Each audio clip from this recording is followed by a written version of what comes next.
The way that big manufacturers or OEMs work is that they give out their latest press fleet of vehicles to journalists, influencers, athletes or actors, just anyone who they deem appropriate to talk about and drive their car. Now, for whatever reason, I am one of those people. The lovely people at Bentley emailed me and said, Mike, would you like a Benteyga for a long weekend? So I bit their arm off there and then. Naturally, I said, where can I go with this car? And they said, anywhere. That's right, Mike, you can take this Benteyga anywhere. And to make things even more convenient, the lovely Bentley people had absolutely no idea that they've given me this car during the course of my birthday weekend. So, dear viewer, I ask you a very simple question. If you got given one of these for a birthday weekend and got told you can go anywhere you want with it, where would you take it? Because that's precisely what we're about to do with it.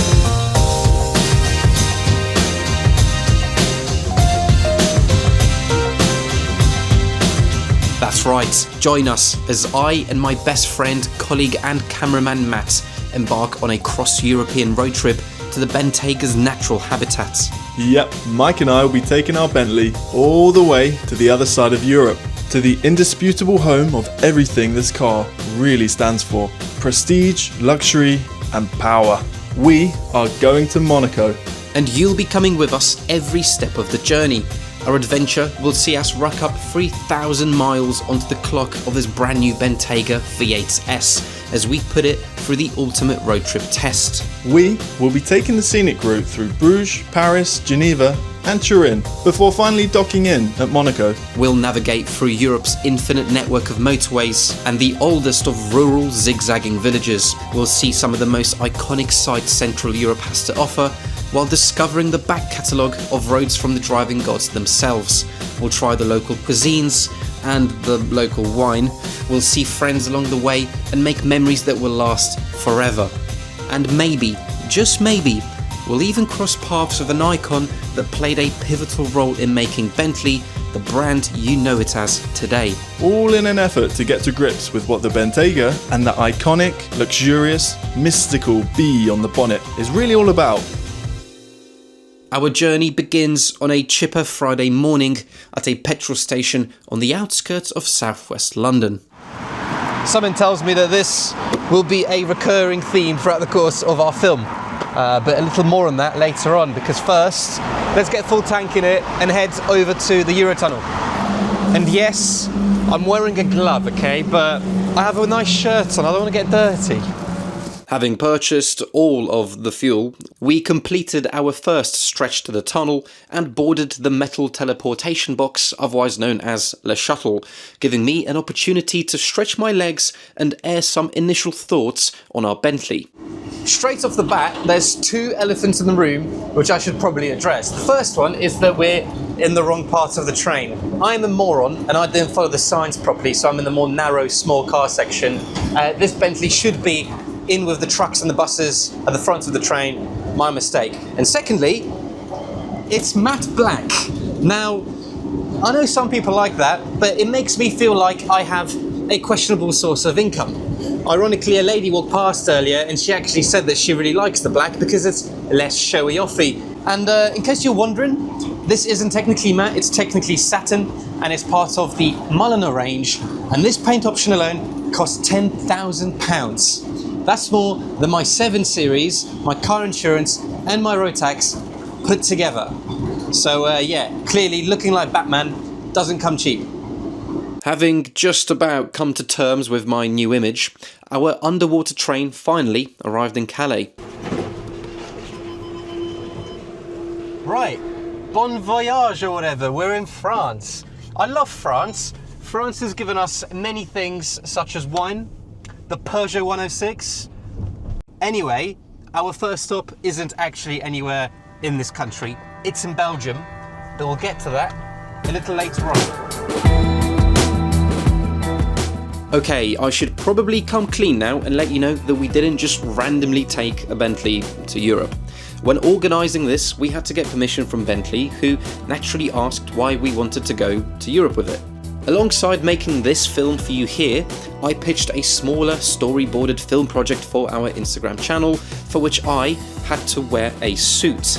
So, if you're wondering why our route to Monaco is weird, and why I suddenly have random outfit changes throughout this film, now you all know it's for the other project.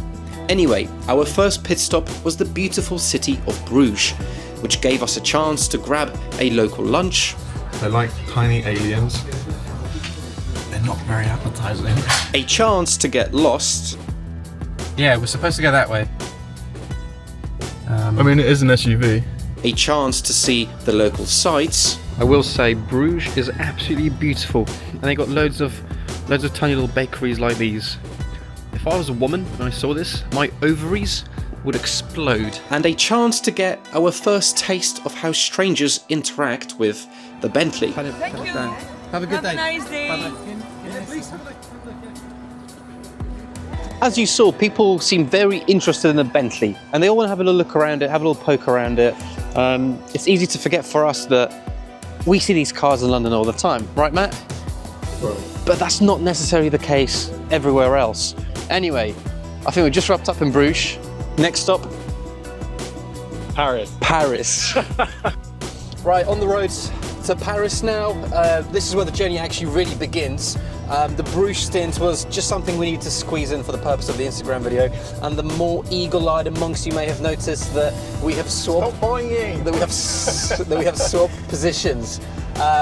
Matt's behind the wheel for the Benteyga of the Benteyga. First Benteyga. time driving it, and this is some whip. Yeah, there you go. With such detailed analysis from my colleague under our belt, we were making solid ground towards Paris in our Bentley. That is until we hit the first of many quirks one encounters when trying to cross France by car: the motorway tolls. Oh, yeah, they do just drive like absolute maniacs here. It looks like something out of Cyberpunk, this scene. Look at the lighting. Right, let's see if, like this. This is just the first toll we went through, and that will be, how much money will that be? Ah, tick invisible. Why? Bonjour, SMS vous assiste dans quelques instants. Do you want my phrase book? Pour votre sécurité, Amazing, thank you. bonjour, SMS Bonjour. vous assiste dans quelques instants.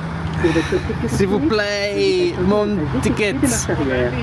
Cette Ah, conversation fuck's est sake, man. Consultez notre politique de confidentialité sur le site SMS. Luckily, we made it out alive, but be warned, you might not be so lucky. As we near the city, we pulled over for our first pit stop of the journey. With 313 miles covered, I know what you're about to ask. Since our first tank in southwest London, we've averaged around 19 miles per gallon.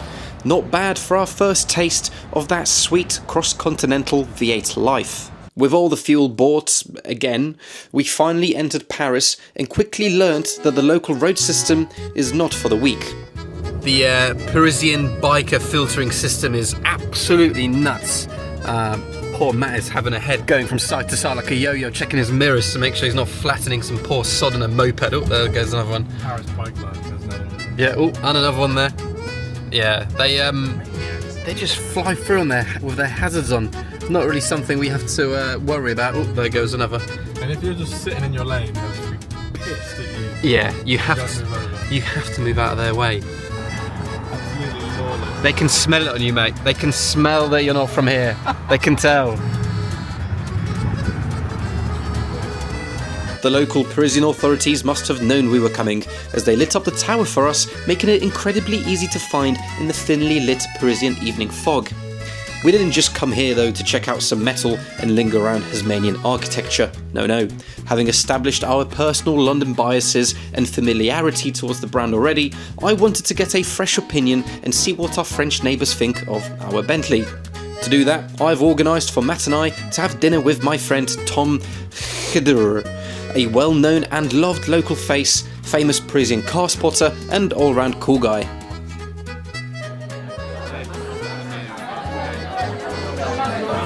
Thomas The Frenchman says he likes it. So. Our French friend Tom said eggs and mayonnaise is the big deal around here. So we're eating eggs and mayonnaise for dinner. Whoa, the water's arrived. Right, we have just had our mains arrive, and Tom is here as well. My first steak in 7 years. First steak in 7 years. It looks proper, so enjoy, Matthew. Tom. Yes. We've just finished having our dinner, and there's a few questions I want to ask you, obviously. Absolutely. Do you see any Bentleys in Paris? Because we've spent the last maybe hour driving through Paris, hour and a half to get to dinner, and I've not seen a single one. Whereas in London, it's impossible to cut through town without seeing at least 10. They're everywhere in London. You know what? When I was waiting for you for maybe an hour, I saw 2 of them. Okay. 2 of them, yeah. I saw a Continental GT, Yes. a coupe, Yes. and a Bentley Mulsanne. What's like a stereotypical customer of a Bentley in Paris? In France, let me think, because in France, I mean, we don't have some stereotype of a Bentley driver. You can be young and you want to Okay. you want to buy your first Bentley. You go for example, a Turbo R. Okay. Because okay. they're cheap. If you have a little bit more money, you buy an Arnage. Gotcha. Okay. But then, if you are, for example, if you've driven, for example, Volkswagen or Audi, Yeah. your whole life, Yeah. when you have a little bit more money and you go à la retraite, Yes. at the end of your career, you just go off your mind and you just buy a Continental GT because you know why? Sometimes a 2-door car is the car you have to have. You have to have. Yeah. You have to have, yeah. But there's a lust for them, right? People want them. Yeah. Okay. Yeah. Okay. Interesting. Okay. So. We see a lot of Bentleys in Paris. Yeah, I was thinking about your first question, but we see a lot of Bentleys in Paris. Yeah. I mean, the one we see every day is the Continental GT. Continental GT. Okay. Are they popular to be chauffeured in? Do you get a lot of flying spur? Okay, so not quite. That's the most popular one in London. Mostly Continental GT. There's so many flying spurs. Okay, so I'm going to assume that Bentleys are private owner cars for the most part. Yeah, except maybe for embassies or very wealthy persons. So obviously we've come to visit you. Yes. In a Benteyga. What colour would you have it? Would you have it matte black? No. Absolutely. No. No offense to Bentley, but I think when you have a Benteyga in matte black, you are a footballer. Okay, so that's a stereotype, right? I mean, I really like the Benteyga, especially the very first generation of the Benteyga, like maybe 7-6 years ago. Okay. So pre-facelift. Exactly. Yeah. What engine? W12. Of course, W12. So what colour would you have your W12? Red. Red, like burgundy red. Yeah. Like French wine. Of course you know French. Of course. French wine, burgundy red with a detail without tinted windows. So you, so you're like me, same taste. Yes. So you wouldn't have my Benteyga. No. That's fine. I'll keep it. I'll have it. Matt's first ever steak after 7 years. So for context, Matt was a vegan and he's recently stopped. What do you think? It went down well. It went down well. There you go. The beer helped. As always.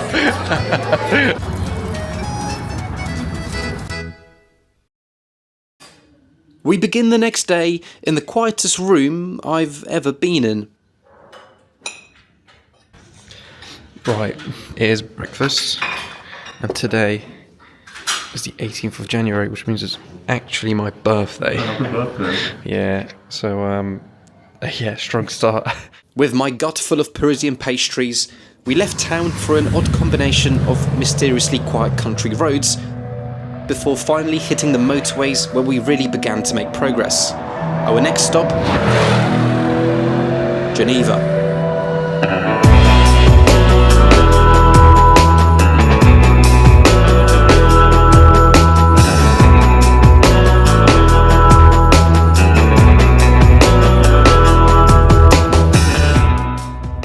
Mike has left me alone with the car to go off into a service station and get some food because he's hungry and grouchy, but it is his birthday, so I can't be mean. When we get back on the motorway, I've got just the thing to cheer him up. I've made a fact sheet of all the key figures and stats of the Bentley against all of its competitors. We're going to sit down, chat about it, cheer him up. Unaware of Matt's surprise fact sheet birthday bonanza, I put the hammer down and piled on the miles. It's on these smooth European motorways that you really get to appreciate the ease and comfort at which you travel, until you have to pull over and fill up with fuel again. Our Bentley has an 85-litre fuel tank, which gave us a range of around 380 miles on the dash every time we brimmed it up. Granted, we weren't sat behind a lorry hypermiling, but I didn't expect the range to feel so low. I guess 380 miles is a lot, until you're in a 2.5-ton V8 Bentley. With both Mike and the car fed, I decided now would be a good time to whip out the facts and figures, and I went straight in with the big one. This car costs £222,000, 500. Wait, how much? £222,500. £200. Okay, so £250,000 then. Yeah, £250,000 car. Yeah. And also, it should be said, I've generated this list from variable reputable sources, including Top Gear, Evo Mag, CarWow, and ChatGPT as well. Because some of the information is just not out there, and I simply didn't have enough time. Oh wow, you actually have got a proper spreadsheet there. Yeah. Yeah, you should show the sheet up to the camera. If you want, you can pause it and take a look. You're not going to do that. Okay, here's an interesting one. Go on. The number of hours it took to produce the car. So this car we're in right now took 130 hours. And as far as I'm aware, it's handmade, right? It is handmade, yeah. I've been to the factory. It's awesome there. I literally met the lady who stitched this armrest together. She did a good job. She did a good job. It's a very lovely stitching. It's a lovely, lovely armrest. Yeah. So how much? 130 hours to build this. Wow. Okay. Whereas for context, Porsche Cayenne Turbo GT, between 35 and 45 hours. Holy shit. That's like 4 times as long to build one of these. Yeah.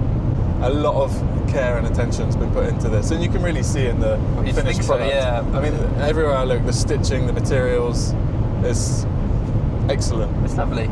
Yeah. But one thing which is going to probably blow your mind. God. So that Rolls-Royce Cullinan, the black, just take a guess how many hours it took to produce. This is 130. Let's say that's an extra 10%. So like 145, 150. So far off.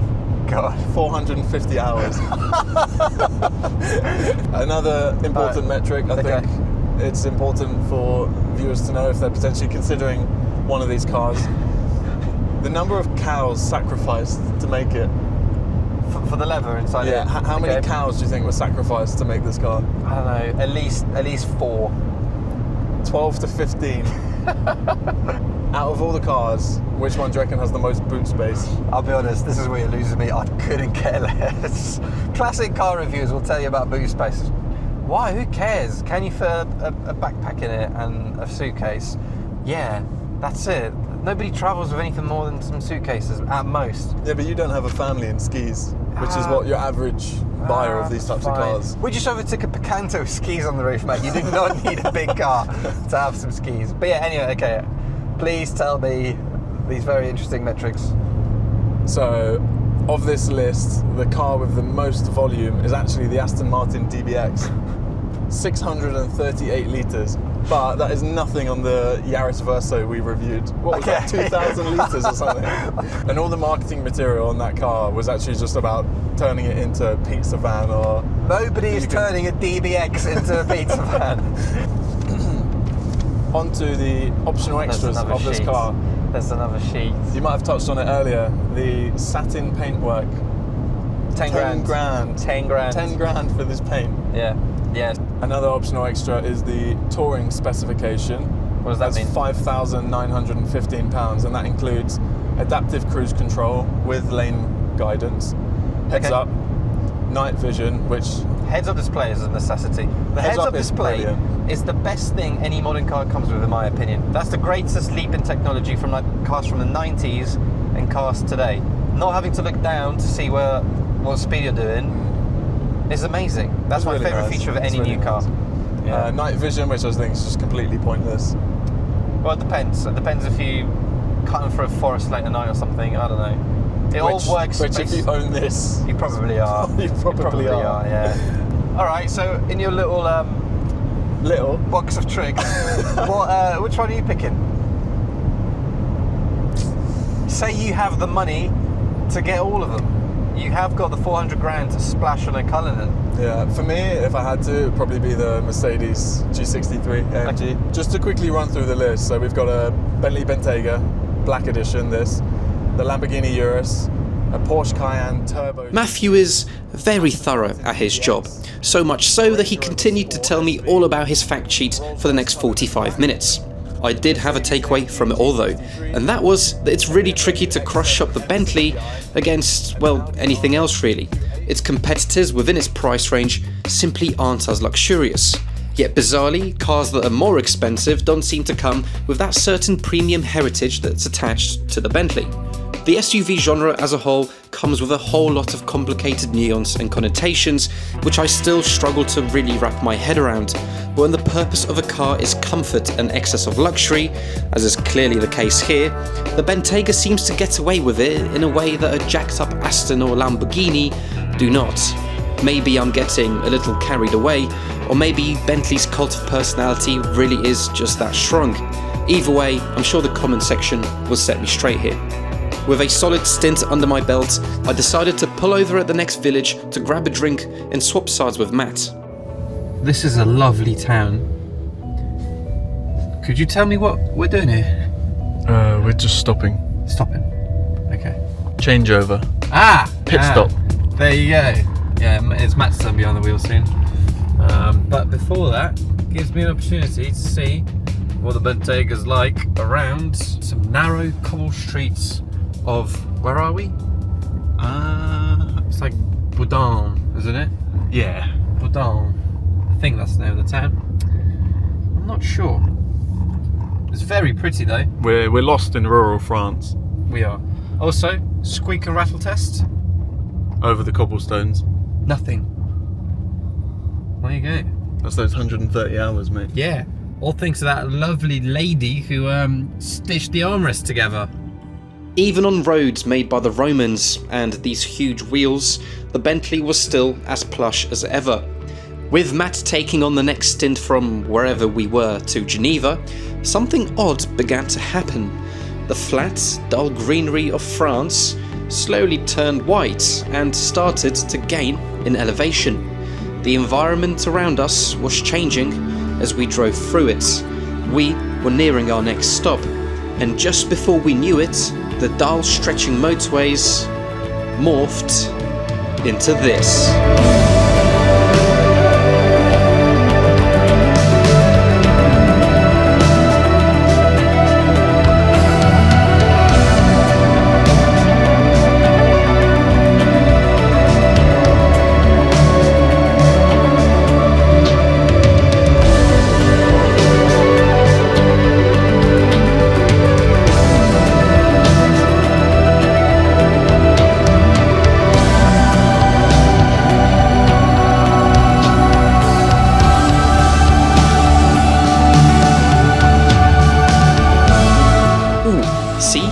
Wasn't lying to you. With Mother Nature greeting us in all her glory, we finally entered Switzerland and touched down in Geneva.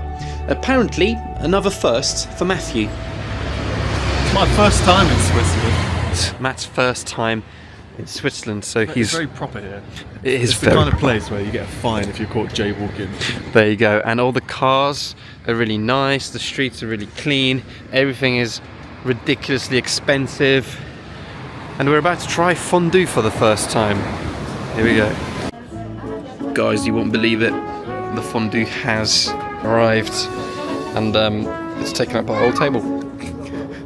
For those of you who haven't had fondue, Mike just said he'll give you a demonstration. I did not say that. I did not say that at all.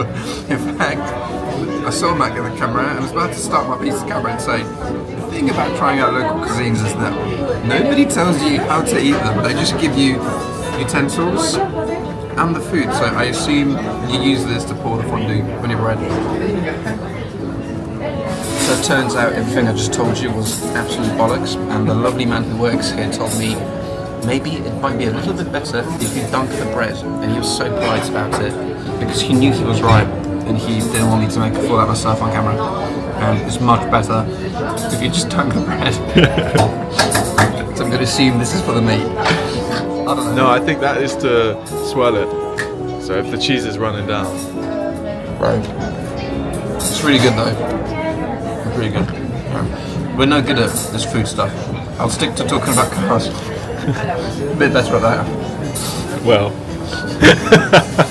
With my future as a culinary presenter firmly in tatters, I figured it was probably a good time to get out of there, find somewhere quiet to park up, and go back to the focus of our film. So the sun is now setting on a Saturday afternoon in Geneva. We're by Le Roude Lake, overlooking the whole city. Most importantly though, we've now done about 700 miles in Benteyga through London, Bruges, Paris, now Geneva, and we haven't seen another one, which is very bizarre. We've come to the hotspots of wealth, luxury and achievement, and yet nobody has joined us with the Benteyga. What's all that about? The car at the moment wears its mileage rather proudly. As you can see by the bonnet and the wheels, you can see filth and dirt all over it, and between you and I, I'm looking forward to adding more to that because cars look best when they're used. Main takeaway so far, the engine is thunderous. It's absolutely amazing. We get a chance to blip it every time we come out of a toll road. Matt holding the camera has got a big grin on his face because he likes that as well. The refinement on the interiors, as you'd expect, you don't need me to tell you Bentley's comfortable and luxurious. The ride comfort is amazing, especially once you soften the dampers up in the comfort setting. There's loads to choose from, but on our trip, we're only really using sport for the kind of toll pullaways and comfort when we're parading around town. Next stop, we're going to buckle into the Benteyga and head 4 hours towards Turin. Yeah, looking forward to the rest of the journey, and you'll be coming with us. Matthew, hop in. With another pit stop under our belt, the dark of night set upon us as we geared up for our last 4-hour stint of the day, leaving Geneva for Turin. With Mike behind the wheel again, things were uneventful. That is until we hit snow and realised we were about to drive through a big hill. We've just entered Mont Blanc Tunnel. It cost us 55 euros one way. Yeah. I tapped my card and it came up on that. Huh? Yeah, and this tunnel is 11.5 kilometers long. Yeah. It's going to be this for 11 and a bit kilometres. It will, yeah. We really shouldn't put it in sport mode. But put the windows down. it's a board, it says minimum 50, maximum 70. So, I'm currently doing 50, and I'll blip it to 70. You ready?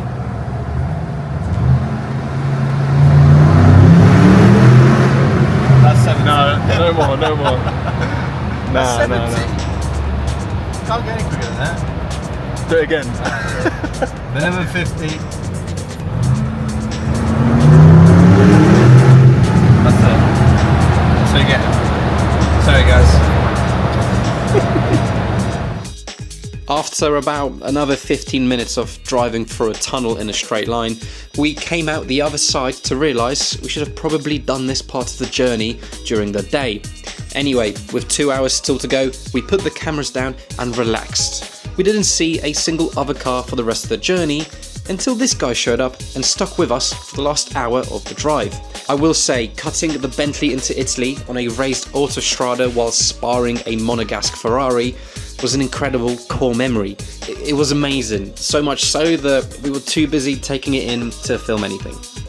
We regroup, still buzzing, in the curious city of Turin. We have pillars, which means one thing and one thing only. Buonasera. We've made it to Italy, to Torino. Non parle italiano, scusi. Parle inglese. I don't have my Italian phrase book. Oh, gutting. Gutting. There's so many Fiats. It's beautiful here though. Oh, another Fiat. Not too Oh, Fiat. another Fiat. Oh, there's another one there. Oh wow, look, another Fiat. What's this? What do you reckon this is coming up? Who'd have thought? It's a Fiat. Having filmed more scenes for our Instagram project, we were finally done for the day.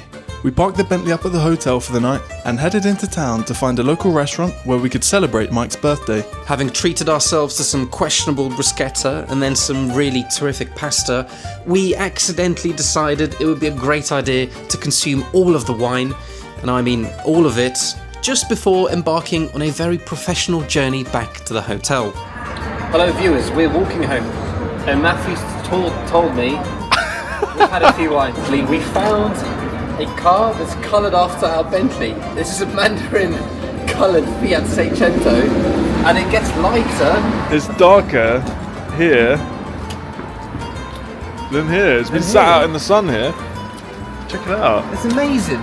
If the Bentley had reverse colours, if it was Mandarin base with matte black pinstripes, then I think I'd be on board a little bit more. How many hours do you reckon has gone into producing this? 12. We're going to Monaco tomorrow, and I bet you we're not going to see another Benteyga because we just haven't seen any. We have the only Benteyga in Europe. With such brave statements from Mike out of the way, we suddenly realised something fishy about the local cars.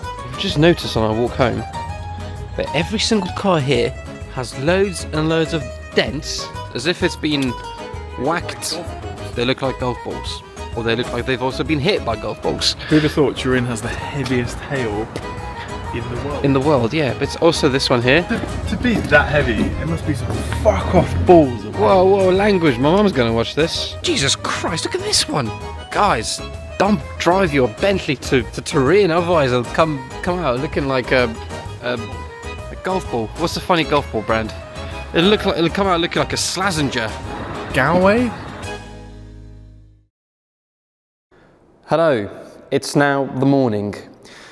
It's time to leave Turin and head to Monaco, but that involves getting this Benteyga out of the car park. Now, we didn't film this bit, but getting down here was a pain in the arse, and getting out will be undoubtedly even worse.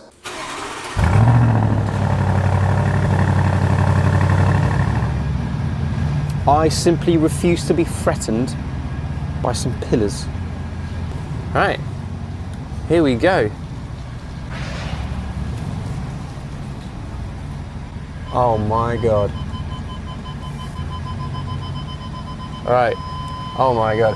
If getting woken up by Matt's alarm clock wasn't enough, this absolute orchestra of parking sensors is bound to do the trick. Oh my god. Oh my god. Okay, I can't go any more forward. Collision warning. Oh my god. Matt, have you seen this right inside here? Yeah, I know. Oh my god. Oh my god. Oh my goodness. Okay, I don't think I could have been any closer if I tried. Oh, it's like having Pavarotti inside my brain.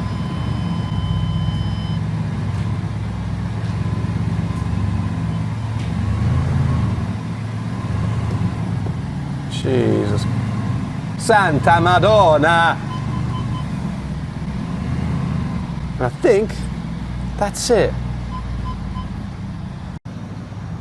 Having successfully retrieved the biggest car in Italy from the smallest car park in Italy, we were on the road again, and this time for a whole 5 minutes because the Benteyga obviously needed more fuel.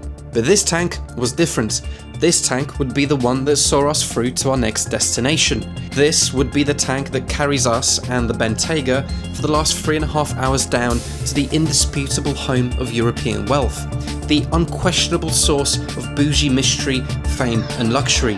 A place so different from what I've ever known that even in a £250,000 matte black Bentley, I was equally as excited as I was anxious and curious to finally experience for myself.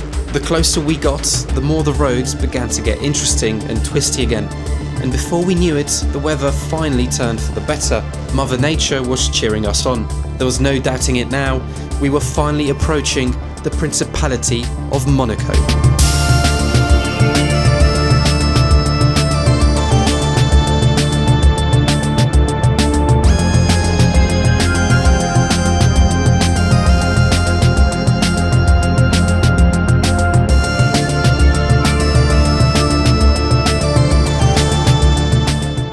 here we have Monaco's biggest, most feared villain.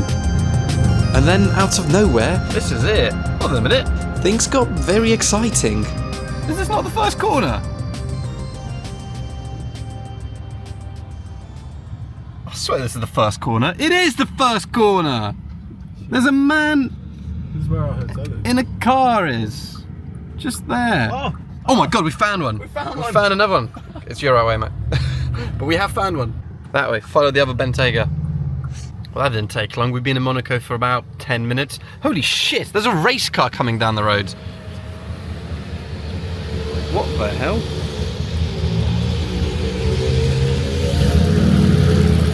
That's an actual... Having established that there is one other Benteyga in the whole of Europe, and that Monaco quite literally is a racetrack, we settled down for a quick lunch during which Matt mentioned he knew of some amazing driving roads up in the mountains surrounding Monaco. As you can imagine, it didn't take much convincing to get me back behind the wheel and continue our quest to really understand what the Benteyga is all about. After an hour of driving up though, Matt's promise of brilliant roads didn't seem to materialise. We managed to find what looked like a whole new continent, but with no actual roads to enjoy the car on. Even so, wanting to make the most of this new biome, we pulled over to touch on something we've ignored this entire trip: the way this car looks. I will say, even in this colour, the Benteyga is somehow the least vulgar of all its competitors in the segment that Matthew read out for us earlier in the film. Even so, it's still got a relatively butch stance and actually quite beautifully defined rear quarters, which almost look like folded away wings. I find the thin 5-spoke wheels in a big car tend to look a little silly too, but it's actually the kink of the rim's perimeter which helps to fill that awkward gap. I will say though that black wheels are still a crime against humanity and I struggle to look past them. Yeah, and I'm not quite sold yet on all the little Mandarin details all over it, and as you've probably noticed, it's also spread its way into the interior. Matt, if you kind of come a little bit closer and show the viewers, yeah, I'm not really sold on it. I appreciate my woes could simply be fixed with a different colour scheme, but I don't have a different colour scheme, so here we are. Anyway, still clinging on to some hope that Matt's brilliant roads will eventually appear, we pressed on up the mountains.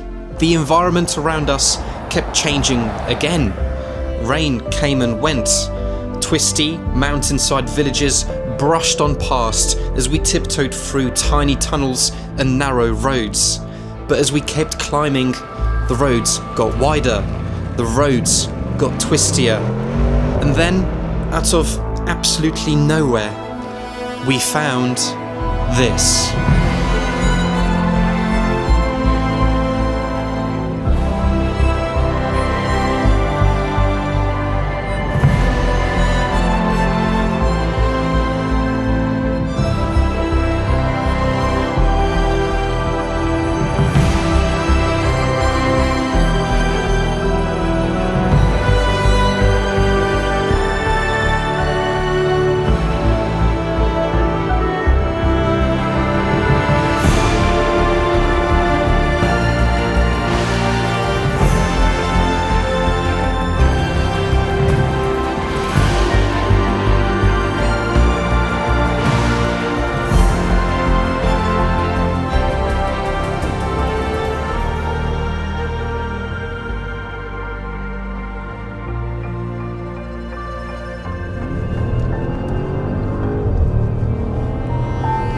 Wondering why I'm in a suit, and I'm in a suit because I just had to get changed to film parts of the Instagram video, which is the real reason we're out here to begin with.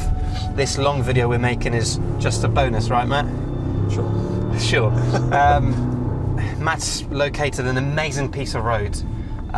It's exactly how you'd imagine it in a Top Gear film. Proper spaghetti worth of tarmac going all the way up the mountain, which gives us a chance to really get to grips with the Bentley from a...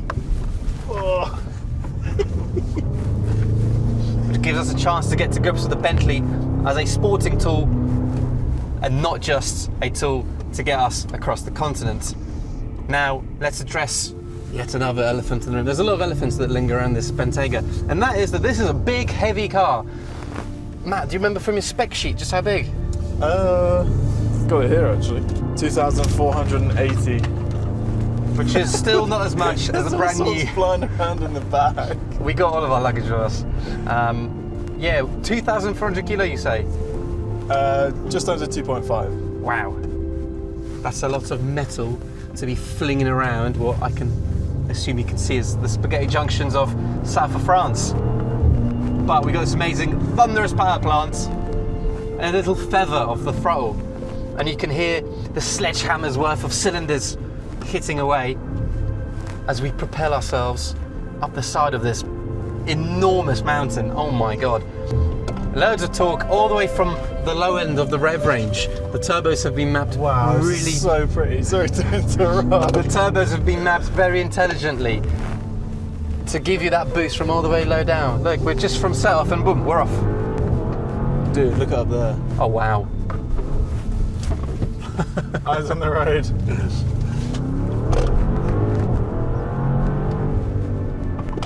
A breeze for the Benteyga.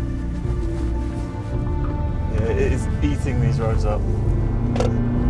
It's also eating the fuel up. Up here, I reckon we are in the low 7 mpgs or so. But it doesn't matter when you're in a place as beautiful as this, with roads like this. Absolutely incredible.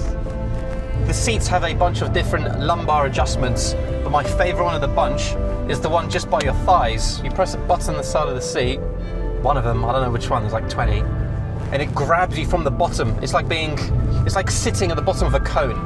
Oh my God, look at those views, Matthew. Oh, that is incredible. Right, we have to pull over somewhere. Oh, a place to pull over.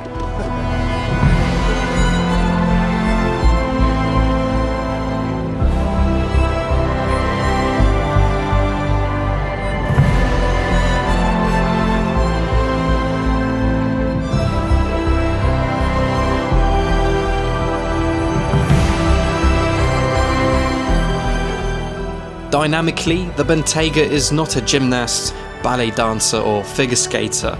The Benteyga is a sumo wrestler, enjoying the peak of its now long and lucrative career. Don't be mistaken, no amount of engineering will outsmart physics. On roads like these, 2.5 tons of tall mass will end up burning through fuel and cooking the brakes. But with an engine and power delivery as intricate and detailed as this, with adaptive suspension and steering as clever and supportive as this, and with a seat that is literally hugging me and massaging my back as comfortable as this, am I glad I attended the sumo match? I don't even have to think twice about it. Absolutely.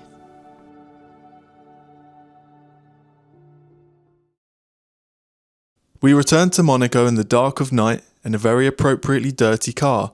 With a whole day driving under our belt, we parked the Bentley up and enjoyed a quiet evening pottering around the tiny town, before enjoying a small, complimentary drink in the hotel and hitting the hay. You may be wondering, having finally crossed Europe and reaching Monaco, that's the end of the film, right?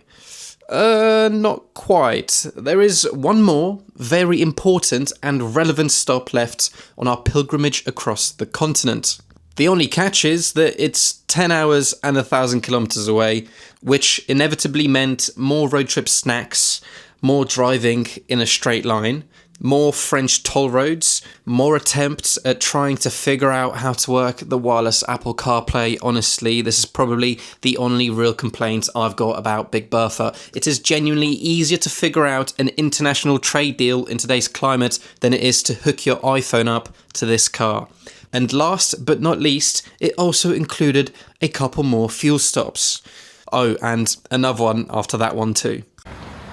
All right, fill up number 742,057. She's thirsty. She's thirsty. I am cold, so I'm going to hop in the car, but Matt's nice and warm. Matt, what you got there? That's lovely, that. Where'd you get that? www.candy.com. No, candyshowroom.co.uk/shop. Jeez Louise, if you guys enjoy the work we do and you want to support us in any way, I mean, I know it looks like we don't need any support. That's not my car, I can't afford one of those. But if you want to support in any way, shape or form, head over to the store, buy yourself a t-shirt, jumper, number plate frame, sticker, I don't know, whatever you fancy. There's a lot of choice on there. I'm gonna get in here because it's warm. Goodbye, Matthew. Soft closed doors. Oh, what a luxury. Jeez. Yeah, maybe I could buy myself one of these if you guys buy all my t-shirts. With the shameless self-sponsorship out of the way and the longest stint in the car we've had yet, we finally reached our final destination and our last overnight stay. The next morning, I snuck out early while Matt enjoyed a morning in the hotel to do something I've always wanted to do. What you're about to watch is quite exciting for me.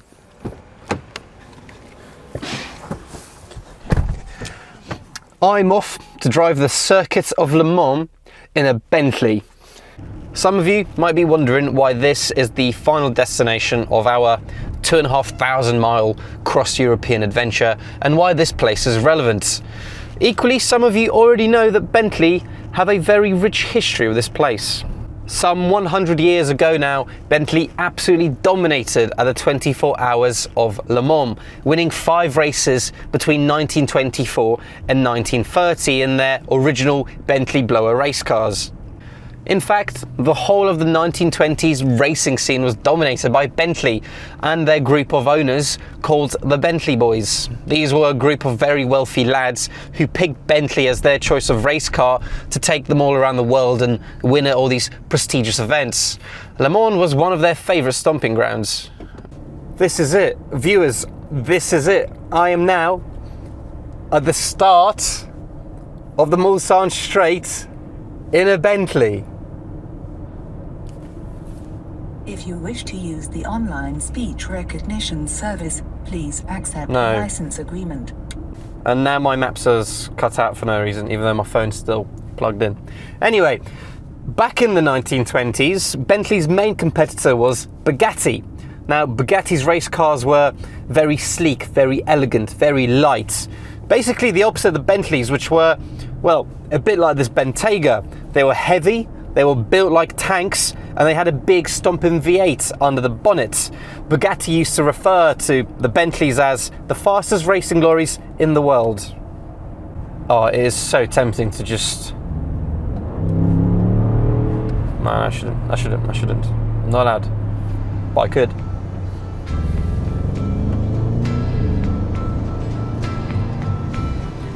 Endurance was really the aim of all of the races at Le Mans. The goal was to go as fast as possible for as long as possible, and Bentley aced it. They became synonymous with the notion of doing just that. There's another chicane. This is actually the racetrack. It's absolutely amazing. 100 or so years ago, lads in Bentley blowers would be chipping down here at 150 miles an hour, wearing nothing but a sieve on their head, in the rain, in the dark, knowing they have another 20 hours of that ahead of them. Ridiculous. Unreal, absolutely unreal. There's an apex here. I've just clipped the apex at Le Mans.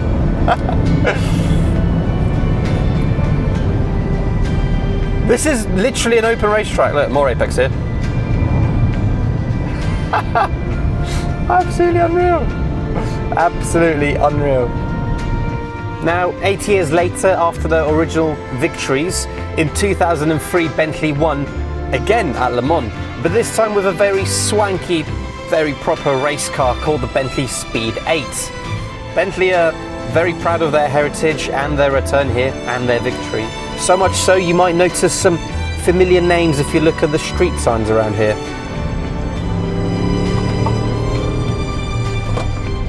You can hear all the boxes going flying in the background. Basically on the rumble strip at Le Mans. Okay, this isn't the racetrack anymore. They closed bits of it off, but the fun bits are still there. Alright, let's go right here. This is actually the track.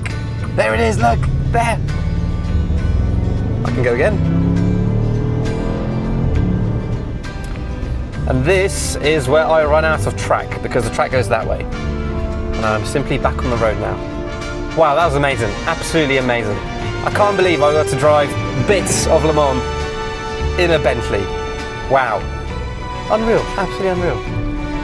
So cool, so fucking cool. I'm gonna go do it again. Bentley have achieved something that most other manufacturers can only really dream of. They've transcended the car label, and the job of doing that began right here, over 100 years ago when they won their first race at Le Mans. The Benteyga is a complex, brilliant car, but it's more than that, isn't it? Because this isn't just a car. When somebody sees one of these drive past, they don't point at it and say, oh look, a car. They point at it and say, oh look, a Bentley. Dear viewers, this has been 3,000 miles across Europe, through London, Bruges, Paris, Geneva, Turin, Monaco and Le Mans. Not in a car, but in a Bentley.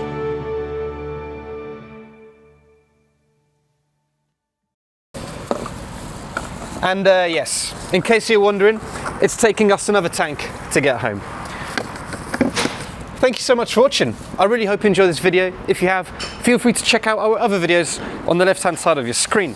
If you want to support further than that, we also have a web store where we sell hoodies, t-shirts, number plate frames, all sorts of goods you might enjoy. candyshowroom.co.uk/shop. Thank you so much for watching, take care, and hopefully I'll see you in the next video. Now to pay. I left my phone in the car.